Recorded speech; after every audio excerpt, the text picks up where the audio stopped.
So in these lessons, we really have two goals. One is essentially to build a neural network from scratch. And the second one is to understand how the ideas that allowed us to build this neural network then power the PyTorch library, right? This way we can both understand the ideas and some of the math behind neural networks regardless of the library, but then also walk away knowing how to work with a neural network without coding everything ourselves each and every time. Just to let you know, I had a lot of fun writing this curriculum. I think the reason why is because, I saw that by plotting and working with the math and coding out some of the math in code, it really just allowed me to understand a lot of the ideas a lot better and to confirm that, okay, the procedures that neural networks are supposed to be performing really are occurring. And I saw this, and you'll see this both in kind of building up to a neural network with some of the earlier lessons, and then some of the fancier topics as well, like multi-parameter gradient descent. And what's to me was really fun with this is that when I messed up on certain things, just trust me that these pictures did not look quite as nice. You really did get that feedback that something was just going wrong. So why do we want neural networks? Well, here's me talking about it, and a lot of people, you can see this is at Amazon's headquarters in New York, showed up to hear about it. And I think the reason why people were interested is because, previously we had tools that were pretty good at taking in some data, like different attributes of an individual, and then predicting some sort of task about them. So here, predicting whether or not they had housing or not. And we could maybe look at different attributes of a person. Are they married? What's their age? And then predicting, okay, do they own their own home? Neural networks are really concerned with something different. They're concerned with data like, here's a blob of text, right, from a Yelp review, and then making a prediction as to, is this person describing a 5-star review or a 1-star review? Or maybe even looking at a photo and taking a guess and making a prediction as to whether this photo is associated with a 5-star review or 1-star review. Maybe they're looking at a page of a book and trying to categorize, what is this about? Why is something like that important? Well, if I'm a restaurant owner, I can maybe more quickly gather what people like on the menu, not just from my restaurant, but from lots of different restaurants.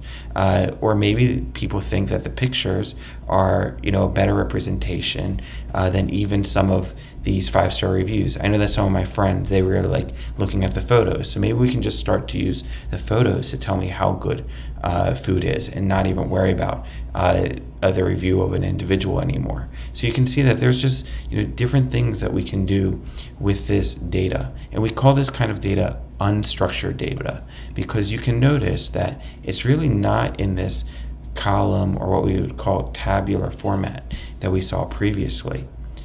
And one problem that we specifically will be working with is image data. So we'll be working with this data set, and in the later part of the course we'll also be working with this fashion data set.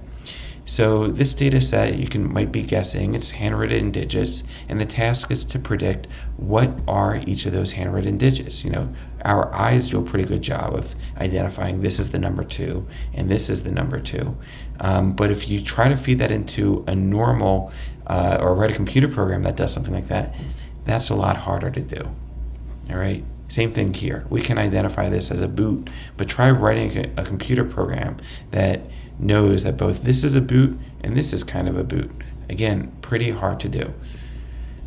This is even harder. This is something that GitHub Copilot was able to do, which is write some string, write some text, and then generate the code. So the user is writing some text, and then the machine learning algorithm, the neural network, is interpreting that text and generating code. So this is kind of like a next evolution of interpreting text to then being able to write text or write some code as well. Why are tasks like these really important?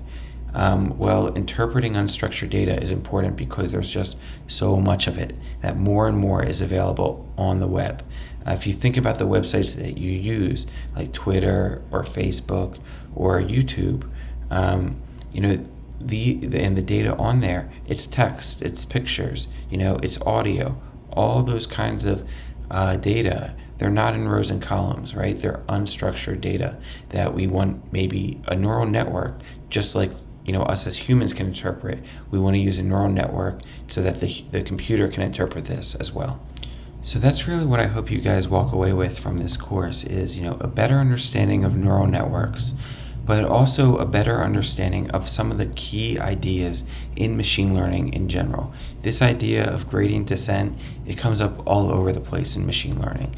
And an understanding of the matrix algebra, the vector matrix multiplication that we'll see later on, and also an understanding of some of the calculus.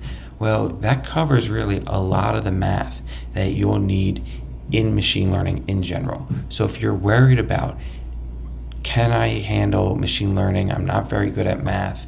Well, if you can go through this material and understand it, and I believe you can, you should feel pretty good about moving forward with machine learning and not having to worry, can you handle the math?